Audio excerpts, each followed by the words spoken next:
here in my shed with all this paraphernalia, I'm going to recreate the experiments which changed the world.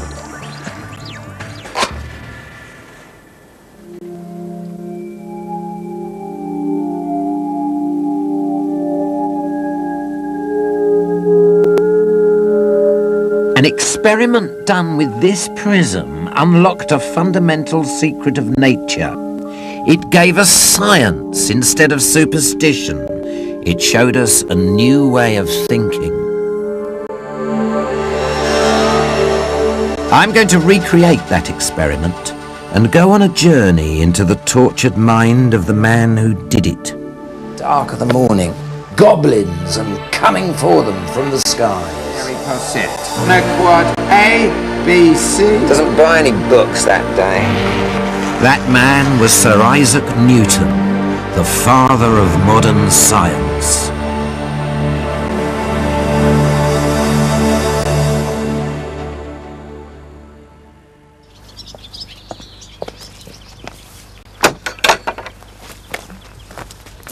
Isaac Newton was an odd character. Antisocial, cantankerous and paranoid, a scientific Victor Meldrew. I've come to Woolsthorpe Manor in Lincolnshire to find out why. Newton was born here at the height of the Civil War in 1642, the only child of uneducated, illiterate farmers. He was a very weak child. When he was brought from birth, he could be carried apparently in a quart pot. I mean, he was a very tiny child. And his father was already dead, and Newton's mother then remarried relatively soon after he was born, and she left him behind when she moved to her new husband's house, and he was brought up by other relatives. So this is a disturbing, if not exactly disturbed, childhood. His mother abandoned this delicate child when he was just 3 years old. He never got over it.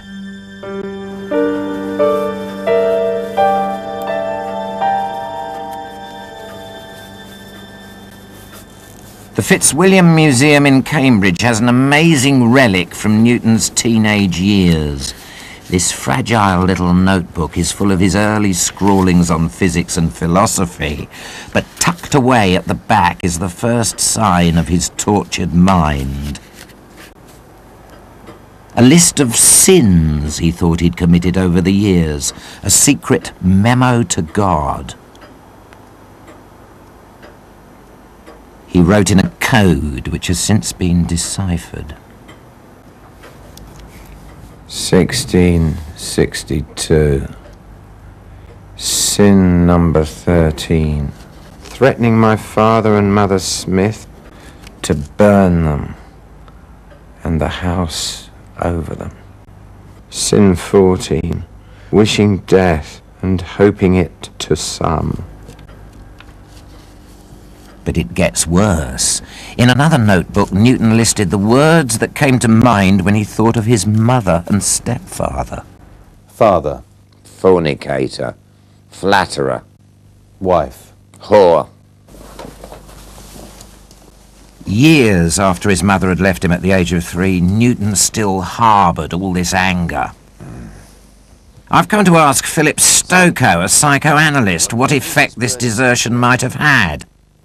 Well, at 3 years old, children are becoming very curious about adults and about the grown-up world and about sexuality. So I think that his curiosity became, for him, the explanation as to what had provoked Mother to leave him. And I think that what he did was to organize his curiosity. And by organizing it, he became the first real scientist. The abandoned child turned away from the fickle world of human beings to the more dependable world of things. When Newton was a little lad, he became remarkably good at making very intricate little models. He made a windmill, and he was able to make the sails go round with a little mouse he put in it, and he made a kind of little paddle boat, and he turned the wheels with rats, and he made a cart that he could sit in, and he could crank it along with handles there. and he made lots of extraordinary kites. And one time he hung a lantern he'd made to one of his kites, and he was able to see himself to school in the dark of the morning. Fortunately, he completely freaked the neighbours, who assumed it was goblins and coming for them from the skies. By the time he'd got to King's School, Grantham, where his signature remains carved into this windowsill, he was more fascinated by the world than his schoolwork. He was near the bottom of the class and might have stayed there had it not been for a fight with the school bully. The geekish Newton fought back and won, and he vowed to beat the bully academically too, and he succeeded. Soon he was top of the school. This reaction was typical. Whenever he was challenged, he had to win. The only thing to do when you're faced with somebody who wants to triumph over you, from his point of view, is to triumph over them. And it has to be total. Anything else is no good. You see, you can't be almost ideal. That doesn't exist as a place. Either you are the ideal or you're the shit. There's no middle place.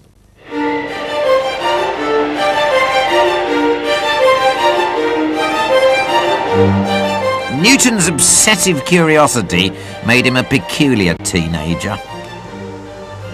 One day a storm blew up and he decided to see if the wind affected how far he could jump. He then meticulously measured the distance and compared it to a jump on a calm day. This is our first clue to his compulsive desire to probe and poke into nature's secrets.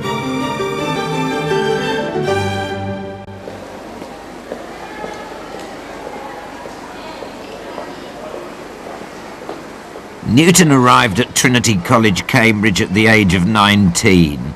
He was intellectually superior to the rest of the students and knew it. His arrogance made him no friends, and he was seen as a bit of an oddball. We'd find a thin, gaunt, unusually tall man with very piercing eyes and a high forehead. Certainly there are lots of stories about him being absent-minded. He'd leave his food uneaten. He'd go for solitary walks in the parks around the college. Extraordinarily studious. He reads voraciously and very self-obsessed. By now he had the confidence to question the great philosophers. He said, "I am a friend of Plato, I am a friend of Aristotle, but the truth is my greater friend."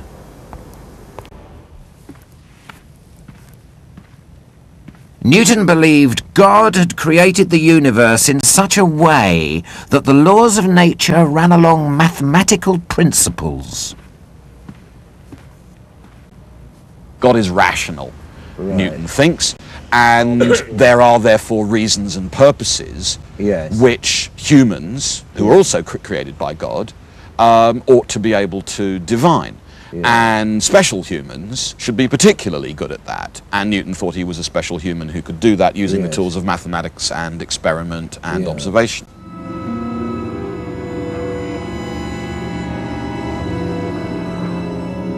This special human turned his mind to every conceivable natural phenomenon. Above all, he was fascinated by God's first creation, light.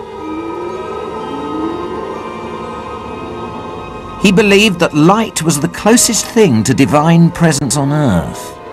To understand it was to get closer to God.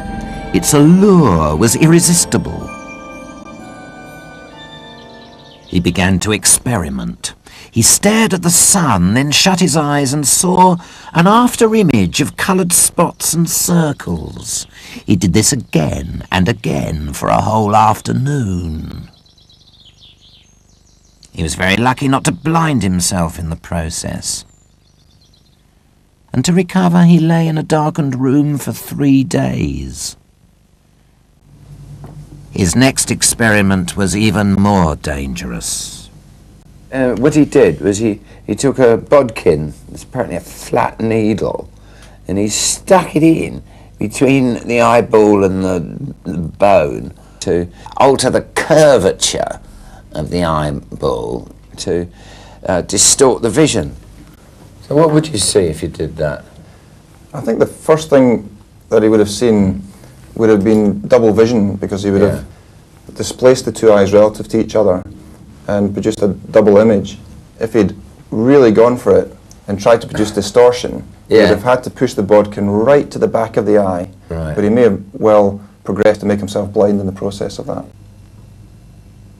Newton was now convinced that there was some unknown thing in white light which the brain interpreted as colour. He became very excited when, holding a feather up to the sun, colours appeared. But how? A little toy was to give him the answer.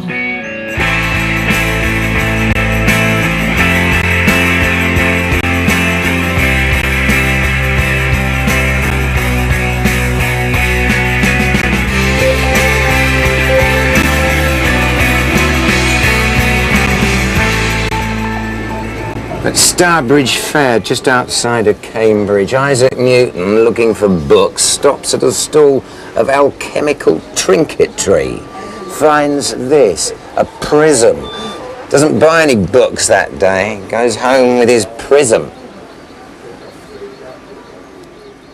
Prisms were sold as amusing toys that made pretty colours from white light, but Newton immediately recognised their potential. He felt that other philosophers who had studied their effect on light had drawn the wrong conclusions. Do prisms tell us what's really in white light, or do they actually change white light? Descartes and most of the guys in London, the Royal Society, think prisms change white light into colour-making light. This was the modification theory, and no one questioned it. Isaac Newton, now a 24-year-old postgraduate, had grave doubts about modification theory. Armed with his prism, he was about to formulate an idea so radical it would rock the foundations of the scientific community.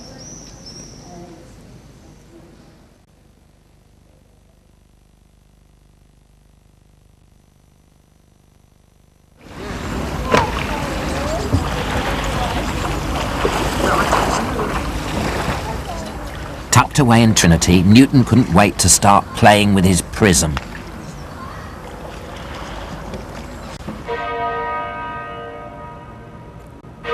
But in the hot summer of 1665, the Great Plague threatened to spread to Cambridge.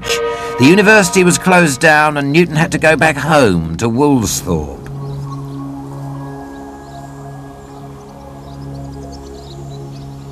The next 2 years were to be the most productive time of his life. Inspired, allegedly by an apple falling on his head, he started thinking about his theoretical work on gravity and motion, which would occupy his mind in later years. But his immediate project was his revolutionary experiments on light.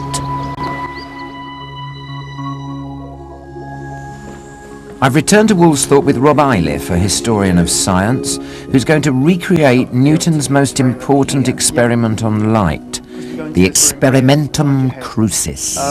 This is almost certainly the room where he did his prism experiments, and you can imagine the light coming in from over here, hitting the prism right by the window and throwing an image onto the wall opposite. We're following Newton's instructions as closely as possible. What we're aiming to produce is something like this. What Newton's shown here is the sun coming in through this hole and hitting the prism and making an oblong image on the far side of the wall. First we're going to drill a hole in a shutter, 1/4 of an inch wide.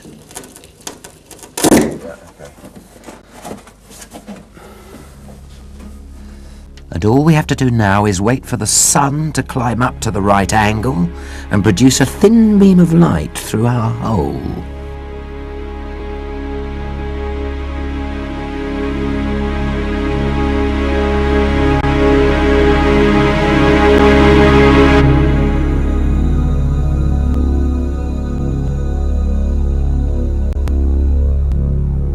Okay, this is the first test of this experiment.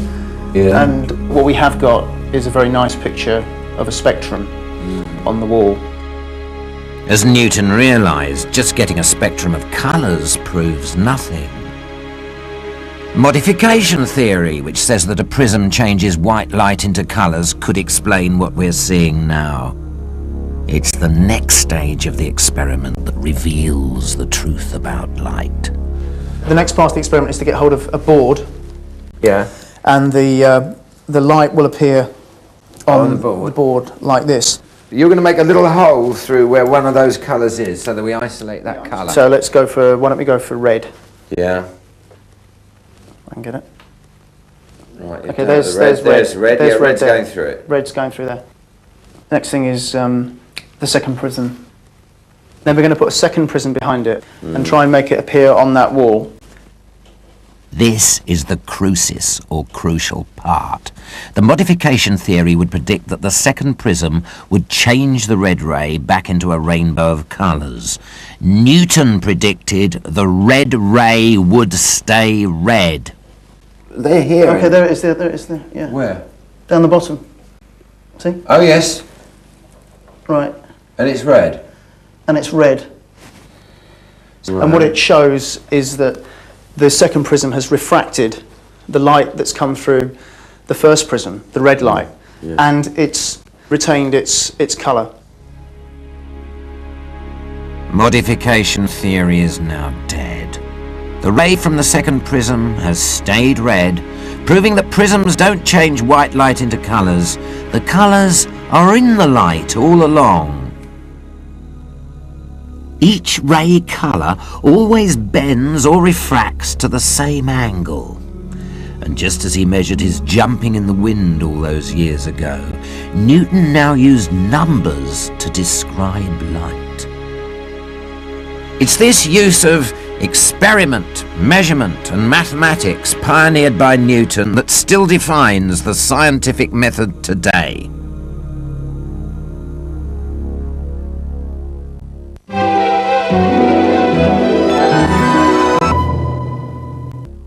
Philosophical Transactions, March the 25th, 1672.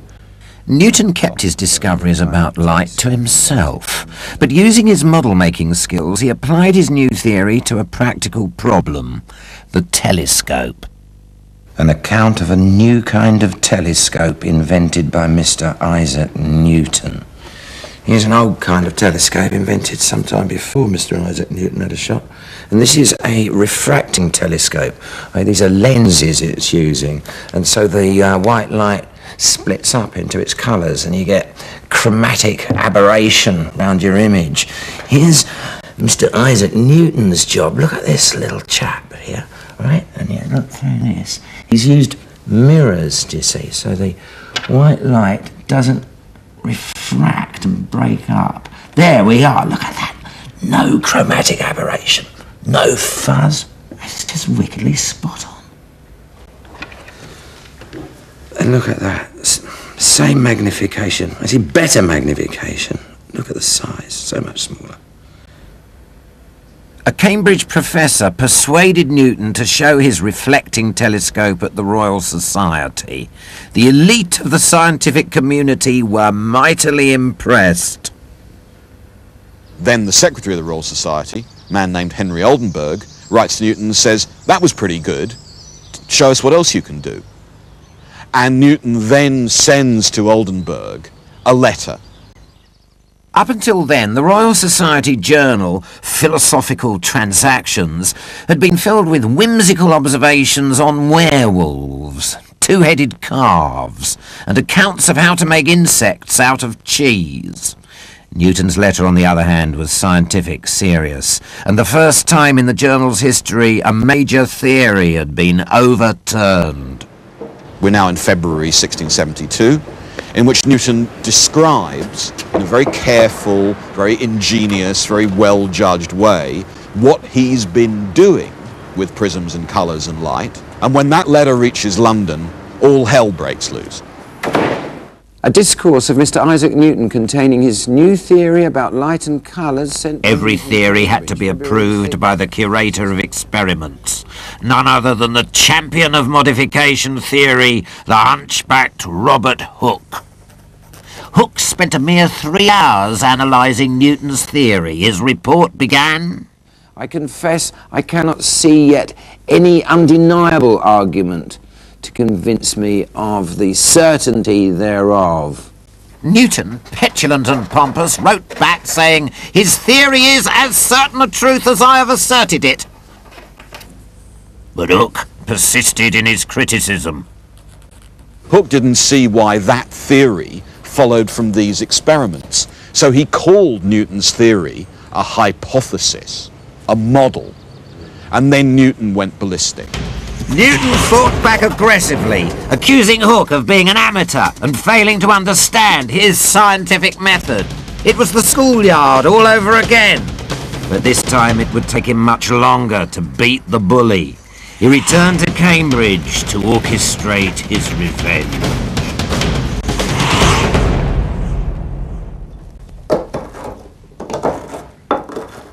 Seething with anger, he cut himself off from the scientific community and concentrated on perfecting the work he'd started at Woolsthorpe, keeping to himself the great advances he was making in optics and mathematics.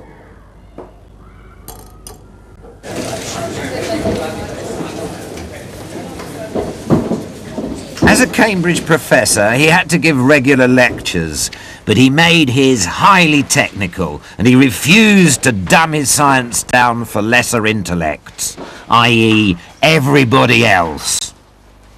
Pono quad A, B, C.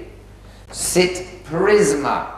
The students quickly became bored, and after the first lecture, the greatest scientist ever dispensed his wisdom to an empty room. Focus est ad distantem semipedis. Eventually, 15 years after his fight with Hooke began, Newton hit back with his masterwork, the Principia Mathematica. This remarkable book contains his theories on gravity and mechanics, universal laws which remain the very bedrock of modern engineering and science. There's also a complete description of time, space and motion. His critics were stunned by its brilliance. Once again, Newton was top of the class. He's such an overwhelming figure. He towers above everyone else. It's impossible to forget what's going to happen next. Because what's going to happen next is the Newtonian century. This age when Newtonian natural philosophy, the theory of light and colour, the theory of motion, the theory of the planetary system, the whole theory of mechanics will triumph. Newton's genius allowed him to triumph in unlocking the secrets of nature. But when it came to people, he was a dismal failure. He'd had few friends and never had a lover. He died in 1727 at the age of 85, antisocial and cantankerous to the last.